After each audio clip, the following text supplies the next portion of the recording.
están muy bien por los procesos electorales locales. Insisto que lo importante es el proceso electoral local, sería como una conclusión a extraer de todo esto. Y el caso, yo creo que el caso más paradigmático que hemos tenido nosotros de turismo electoral tuvo que ver con un asunto que Denise Dresser reportó en Punto de Partida, y está relacionado con el turismo electoral de carácter supranacional. Un poco, Denise Dresser hace pública, bueno, adelante por favor. Hay otro caso también en Chihuahua, perdón, donde el tema era, ya hay una sentencia condenatoria por igual una persona que estaba instigando para que se tramitaran credenciales de elector en Nonoaboa, Chihuahua. Yo quiero plantearles un caso que a mí me parece importante, porque es el de La Loba. La Loba parte de la siguiente historia. La Loba es la dirigente de, nuevamente no puedo decir el partido político, pero es el mismo que tiene en Tucán. Es la dirigente del Verde Ecologista en ese municipio. Su esposo es el juez del registro civil, su ex esposo, perdón, sí, ya no es, era su esposo en ese momento. Su cuñado era el secretario del ayuntamiento. Entonces, el juez del registro civil lo que hacía era con una carta de una partera que decía que 20 años antes había estado presente en el alumbramiento de una persona, con una carta de un médico que decía que después de haber auscultado a una persona determinada que tenía entre 18 y 20 años o entre 38 y 42 años, con esos documentos y la constancia de residencia del ayuntamiento, les pedía un acta de nacimiento extemporáneo. Encontramos un libro completo de actas de registro civil que no estaban en papel seguridad, ni con sellos, hologramas. La Loba aparecía de forma sistemática en muchos de los registros como la persona que atestiguaba que las personas eran quienes eran. Son bellísimas esas actas de nacimiento, no señalan la hora de nacimiento, no señalan los nombres de los padres ni de los abuelos, se borra toda esa información. ¿Qué pasó? Bueno, expidieron 1.575 actas de nacimiento. El INE nos da lista y nos entrega las 1.575 actas de nacimiento extemporáneas que firmó ese juez de registro civil. La señora Matilde Espinosa se lanza como candidata a presidenta municipal por el Verde Ecologista y gana la elección con 1.600 votos. Me hubiera ganado por 25. No estoy dando ideas. Sí, es la ventaja de ser políticamente incorrecto. A ver, el punto es, y aquí vamos a los temas, digamos, ahorita regreso a la parte técnica jurídica después del análisis de los casos. ¿Cuál es el problema? El problema es que eran salvadoreños, eran hondureños, eran guatemaltecos. Segundo, no están en sus domicilios. Pueden haber regresado a Guatemala, sí. Lo cierto es que le solicitamos, a partir con el apoyo de la Subprocuraduría Jurídica de Asuntos Internacionales de PGR, el apoyo del Procurador Cervantes, se nos dio información de la Embajada de Guatemala que nos permitió tener los biométricos de las DPI guatemaltecas, e hicimos un cruce con nuestros biométricos, con los biométricos del INE. Y así se detectó que las huellas dactilares eran las mismas, que la fotografía era la misma, por tanto, que se trataba de la misma persona. Se le pidió a la Secretaría de Relaciones Exteriores que si había algún procedimiento de naturalización de estas personas, y la respuesta fue negativa, nadie está naturalizado. Hay una declaración de La Loba, en donde La Loba dice que quién era ella para impedirle a las personas que fueran felices, y si querían ser mexicanos, pues ella no sé, confesión de parte, ¿no?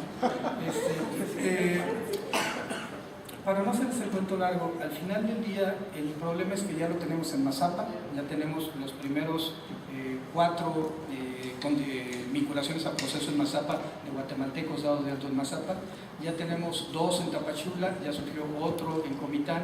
Es decir, este es un problema que se está presentando en toda la franja fronteriza con entre Chiapas y Guatemala. Y creo que es un tema que sí tenemos que analizar con absoluta seriedad. Es el primer caso de turismo electoral supranacional, si me permiten la expresión, pero puede ser un tema que nos lleve a otro tipo de problemas. Por ejemplo, en Tlaxcala, por ejemplo, en Baja California, hemos tenido casos en donde al ver los reportes, los propios documentos en donde el INE les hace un cuestionario cuando ya habían aparecido alguna vez en los biométricos, la respuesta es terrible, porque dice que son jovencitas que sacan su credencial de elector a los 15 y 16 años y señalan que es con objeto de ser prostituidas. Es un tema de trata. Y encontramos dos casos, pero ojo, es un tema, insisto, que tenemos que verificar con absoluta seriedad. Entonces, Chiapas, las lobas, ¿qué hicimos? Hicimos la acción penal, nos libraron la orden de aprehensión, se detuvo a la loba y después nos empezaron a buscar pidiendo información por parte del gobierno del estado para ver cuánto les íbamos a fijar de caución, ¿no? Se pagó la caución y se dejó a la loba en libertad. Sigue el proceso penal, aunque tiene auto de formal prisión. Y es un tema que a mí sí me preocupa. Es presidenta municipal, sigue en funciones, sí, en virtud de que los tipos penales en materia electoral no son graves. Tienen que ser graves, yo diría, vaya, no en todos los casos. Es decir, red de corrupción, perdón, César, otra vez por poner a Chihuahua de ejemplo, retención de salarios de los trabajadores de Chihuahua, más red de corrupción, es decir, delito electoral más red de corrupción como medio comisivo, me parece que sí debería ser una conducta grave. A lo mejor peculado electoral no en todos los supuestos, no es lo mismo mandar un tuit, utilizar una camioneta para transportar propaganda del partido político que generar una desviación de 79 millones de pesos o de 200 millones de pesos. Pero el punto central es que creo que en este caso en específico, la alteración al registro federal de electores, cuando hay una red de corrupción de funcionarios que pueden ser medios comisivos para comisión de otro tipo de delitos además de los electorales, creo yo que sí podría ameritar la prisión preventiva oficiosa. Cierro con dos ideas. Ahora, estas irregularidades son determinantes, bueno, eso tendrán que responderlo los magistrados y las magistradas. ¿Qué pueden hacer? Lo que sea, la Sala Regional Guadalajara y la Sala Superior en algunos casos nos han requerido información sobre las carpetas de investigación que tenemos. Se les da la información testando algunos datos personales de carácter confidencial para efecto de que lo puedan valorar, pero se le pide a los señores magistrados, a las señoras magistradas, que lo guarden en el secreto del juzgado, en este caso del tribunal. ¿Por qué? Porque puede haber información, digamos, que sea que si se llega a trascender podría entorpecer el procedimiento indagatorio y eso iría en contra del propio sistema de procuración de justicia. Entonces, ¿se puede solicitar la información a la Fiscalía? Pues la respuesta es sí, pero por supuesto eso dependerá del órgano jurisdiccional y de la decisión de cada órgano jurisdiccional. Segundo, es determinante. En realidad, la presentación de las denuncias solamente acredita eso, que se presentó una denuncia.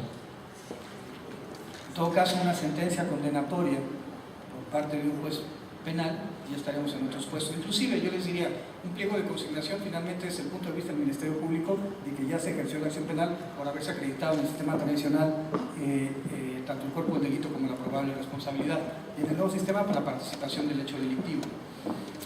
Pero aquí pues va a depender, digamos, pues de la cantidad de casos que se puedan en todo caso acreditar. No es, al final del día el derecho penal pasa por la irregularidad individual y si bien déjame utilizar esto, por política ministerial se genera este modelo, digamos, de inteligencia, si me permite la expresión, en el ámbito del conocimiento de todas las carpetas de investigación para tener la película completa del turismo electoral, lo cierto es que se ejerce de forma individual por cada copartícipe o por cada sujeto activo. Y al final lo que tenemos es estas explicaciones de qué sucedió en Veracruz, en el Estado de México, en Chiapas, en Oaxaca o en Yucatán. Respecto a pesquería, ¿qué tenemos? Si la memoria no me falla, 117 averiguaciones previas y tenemos 23 carpetas de investigación. se ha ejercido ya la acción penal, por los datos que en Nuevo León, en su conjunto, en 122 ocasiones. 30 órdenes de aprehensión se han librado respecto al caso de pesquería. Tenemos, además, la semana pasada 2 vinculaciones a proceso y esperamos que esta semana poder obtener otras 4 vinculaciones a proceso contra igual número de personas que han dado datos falsos. Puede tratarse de 2 cosas, un tema electoral sí, y es importante que se visibilice, pero también hay un tema laboral, que esto también ya lo encontramos en Sonora. En Sonora lo que hacían era exigirle a las personas que para darles trabajo se tenían que tener el registro en la credencial de elector del municipio. Y entonces eso generaba que muchas personas que solamente estaban de carácter temporal en el municipio se dieran de alta. Lo cierto es que a muchas de las personas que hemos ido a visitar, o que los ministerios públicos de FEPADE han hecho, o la Policía Federal Ministerial ha hecho las investigaciones en los domicilios que le dieron al INE, lo cierto es que muchos de ellos no están. Y seguimos, digamos, con el proceso indagatorio y la idea es tener depurada toda esa investigación. También, ¿por qué digo que puede haber una connotación política y no solamente laboral? Porque hemos recibido más de 100 demandas de amparo, 50 días por personas que ni siquiera las teníamos en las averiguaciones previas. Es decir, digamos que a confesión de parte, relevo de prueba. Yo sé que eso no es así, pero se promovieron juicios de amparo. Y eso para mí es un tema relevante porque implica que hay más movimientos irregulares de los que el INE y la FEPADE en este momento tenemos y estamos trabajando de forma conjunta. Pues si sirve de consuelo, Yucatán en una sola, tengo 1054 movimientos, en otro tengo 800, en Chiapas son 1500 los casos de extradiciones ilícitas. Y yo creo que pescaría, insisto, Nuevo León es un estado de baja incidencia delictiva electoral. Creo que es importante que lo mantengamos así. Y prácticamente el tema sigue estando, perdónenme la expresión, en estos delitos que eran la parte central antes del 2014. No tenemos temas de financiamiento ilícito. Bueno, tenemos 2 asuntos de vistas de la Comisión de la Unidad Técnica de Fiscalización sobre asuntos de fiscalización de partidos en Nuevo León y rebase topes de campaña, pero en general el procedimiento, omisión de rendir informes, pero en general los temas de Nuevo León son alteración al Registro Federal de Electores y esperemos que se agote con pesquería y no volvamos a tener este tipo de conductas. Yo no sé si fui anticlimático respecto a lo que vieron en el resto de las sesiones. Lo cierto es que también hay que decirlo, el Registro Federal de Electores es una gran institución. Hay un nivel de certeza muy importante en el Registro Federal de Electores. Insisto que son 86 millones de personas y en todos los delitos electorales del Registro Federal de Electores, entre usurpación, entre uso ilícito, entre cambio de identidad y domicilio irregular, turismo electoral, son 22,000. Pudimos ver aquí que son un poco menos de 8,000 casos los de domicilio irregular. Significa que el tema no es para desprestigiar bajo ninguna circunstancia el Registro Federal de Electores. Es una gran institución y creo que una democracia se mide en la medida en que fortalecemos a las instituciones. Y el registro y el INE son grandes instituciones del Estado mexicano y creo que es responsabilidad de todas y de todos apuntalarlas para que sigan su camino. Y lo mismo, por supuesto, diría de los soples, lo mismo diría de los tribunales electorales locales, lo mismo diría de las salas del Tribunal Electoral del Poder Judicial de la Federación y, por supuesto, de las fiscalías.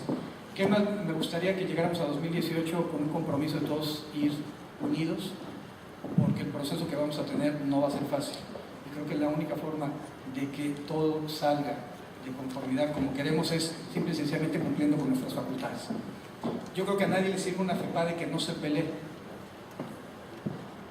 Se tiene que pelear. Entonces, claro, yo no veo a los tribunales en esa función. Ustedes me dicen, yo creo que la FEPADE tiene que empezar de oficio las investigaciones contra quien sea, y ya dar continuidad a las investigaciones para efecto de mejorar la calidad del sistema electoral en México. Pues muchas gracias a todos.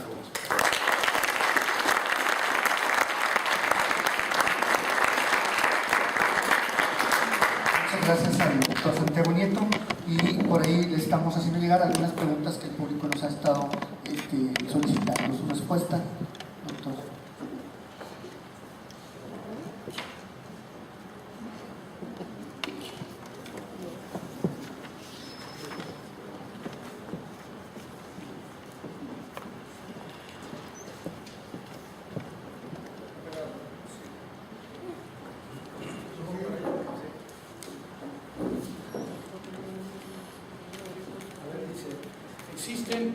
áreas de oportunidad, entre una de ellas preguntar por qué en aras de transparencia no permiten ver las carpetas de investigación cuando se va a solicitar informes a la FEPADE.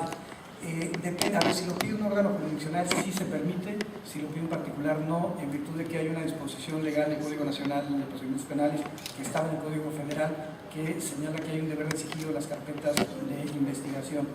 De hecho, yo hago público los casos cuando ya me libran las órdenes de aprehensión o las vinculaciones a proceso, pero ya en sede jurisdiccional.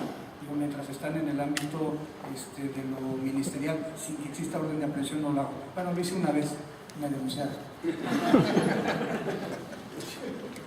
Recientemente, digamos, una raya más al tigre, el gobierno del Estado de México también presentó 8 denuncias en mi contra por solicitar la información al Secretario de Desarrollo Agropecuario del Estado, por excederme en mis funciones. Pero es una raya más al tigre.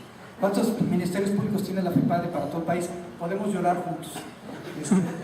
Tenemos 114 ministerios públicos para todo el país. Y claro, tenemos 2.500 carpetas, 2.500 delegaciones penales, 2.200. Los lineamientos del INE que se encuentran impugnados fortalecen a la FEPADE o se tendrán que emitir unos en específico. No, al final del día el INE lo que hizo con estas disposiciones de piso parejo fue establecer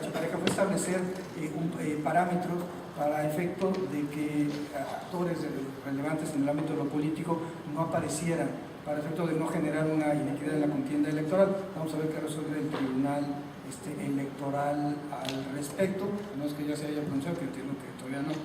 Y no, para la Fiscalía en realidad nuestro marco competencial es distinto. Sin embargo, aquí hay un tema importante. Cuando tenemos delito de condicionamiento de programas sociales, cuando tenemos un delito, por ejemplo, o peculado electoral, uso de fondos, bienes o servicios al que tienen a su cargo para efecto de promoción política, por ejemplo, podría desarrollar cualquier servidor público, entonces estos lineamientos a nosotros sí nos sirven, porque nos permitirán acreditar lo ilícito de la conducta, al haber vulnerado una disposición de naturaleza jurídica. Ahora, también quiero comentarlo, los tipos penales, si no están en la ley penal, para los penalistas no existen. Sin embargo, los tipos penales electorales están redactados de tal forma que los elementos normativos siempre hacen referencia al resto de la legislación electoral. Cuando se habla de recursos prohibidos por la ley, ¿por cuál ley? Tiene que ser la Ley General de Partidos Políticos, la Ley General de Instituciones y Procedimientos Electorales. Entonces, lo que hacemos es la construcción de una premisa normativa a partir de la interpretación de todo el material y todas las normas que aprueba el INE. Así lo hicimos cuando aprobaron los acuerdos 66-2015 y 67-2015 relacionados con el artículo 134 constitucional. Policía cibernética, ¿cómo se le da seguimiento a las denuncias en medios electrónicos por redes sociales en la venta de credenciales? Es un tema importante. A ver, en general, ¿qué es lo que tenemos? Abrimos redes sociales, Facebook y Twitter, y lo que se nos denuncia por esas vías, lo que hacemos es bajar la información en un disco para mandarlo a Policía Cibernética. Paralelamente se le pide al usuario de la red social que nos aporte más datos. Se les dice que tenemos una aplicación celular, FEPADE Móvil, para que bajen la aplicación a su celular y de ahí nos manden la información, porque además esto nos permite que la información sea georreferenciada. ¿Qué nos ha pasado? Pues de todo, desde casos donde nos dicen están cometiéndose ese delito, un delito en X lado, y después de analizar el video resulta que el video es de otro país, hasta casos que efectivamente sí se trata de la comisión de delitos electorales. Después, ¿qué hacemos? ¿Qué hace Policía Cibernética? Va rastreando, a partir de la impresión, va rastreando la dirección IP de la cual surgió el correo electrónico, inclusive los teléfonos. En 2017 tuvimos un tema con llamadas telefónicas nocturnas en el Estado de México. Llamaban entre 12 de la noche y 4 de la mañana, haciendo proselitismo a favor de Josefina Vázquez Mota, de Delfina Gómez, e inclusive un tercer tipo de llamadas que decían Josefina Gómez.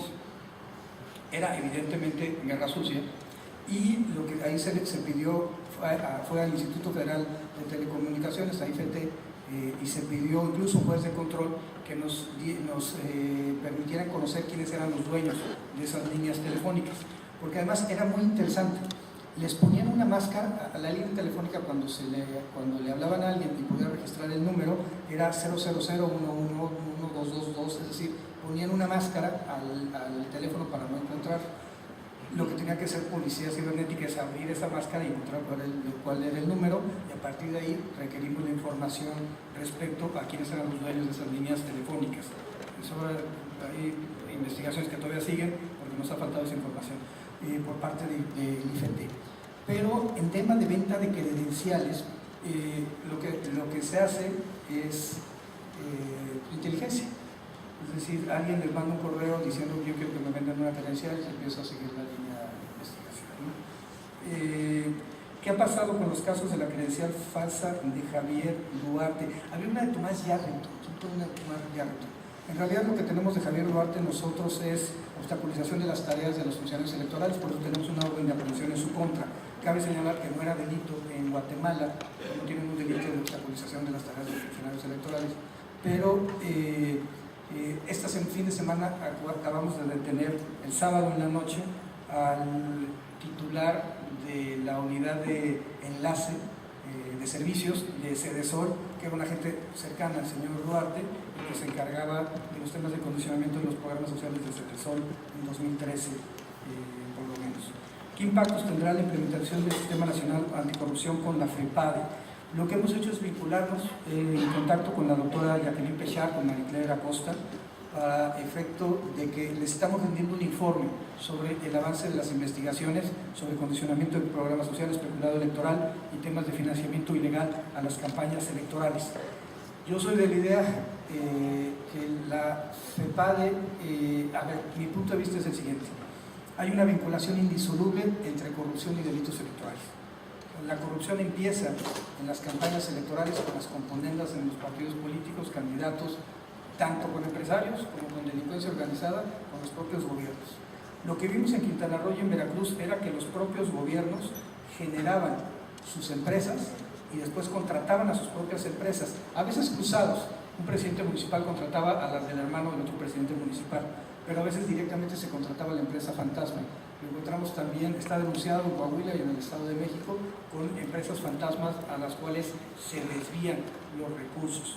Tengo un caso en Quintana Roo donde en las fechas encontramos 206 millones de pesos que son contratados, que se distribuyen a una serie de empresas que no tienen un domicilio cierto, es decir, tienen un domicilio, pero los domicilios se encuentran abandonados, son empresas fantasma, y después en esos mismos días recibos de recepción de 201 millones de pesos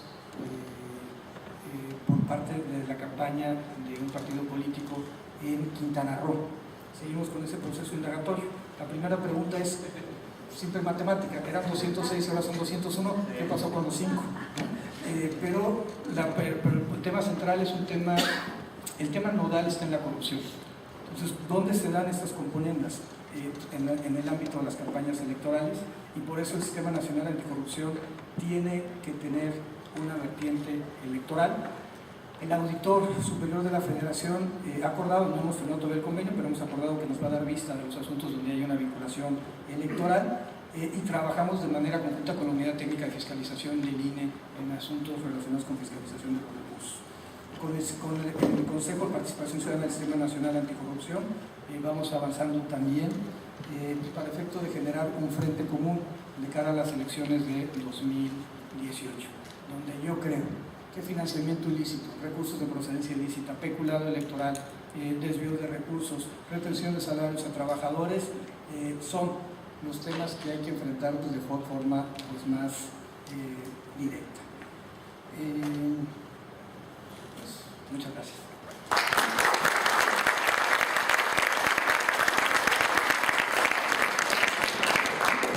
Pues muchas gracias al doctor Santiago Nieto Castillo, fiscal especializado para la atención de delitos electorales, por su extraordinaria conferencia sobre turismo electoral. Y ahora llamaré al estrado al doctor Arturo Sánchez Gutiérrez, decano de la Escuela de Gobierno y Transformación Pública, para que nos haga el favor de entregar el siguiente reconocimiento. Doctor.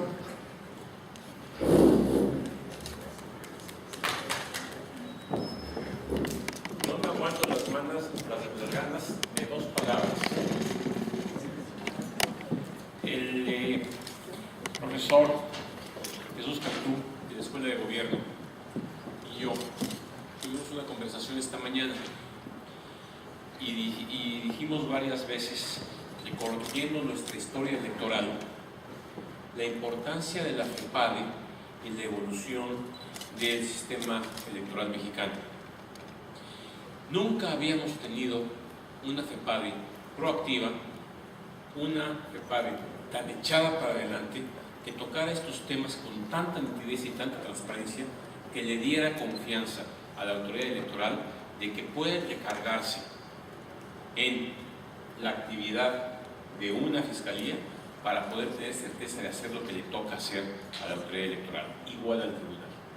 En este sentido, este reconocimiento que otorga el Tribunal Electoral del Estado de Nuevo León por esta conferencia, quiero hacerlo extensivo al reconocimiento que las autoridades electorales debemos tener en general del país al comportamiento, al desarrollo y la actitud que ha tenido Santiago Nieto en este encargo.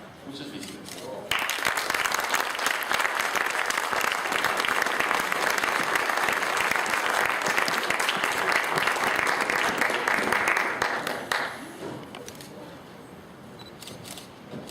Foto para el recuerdo.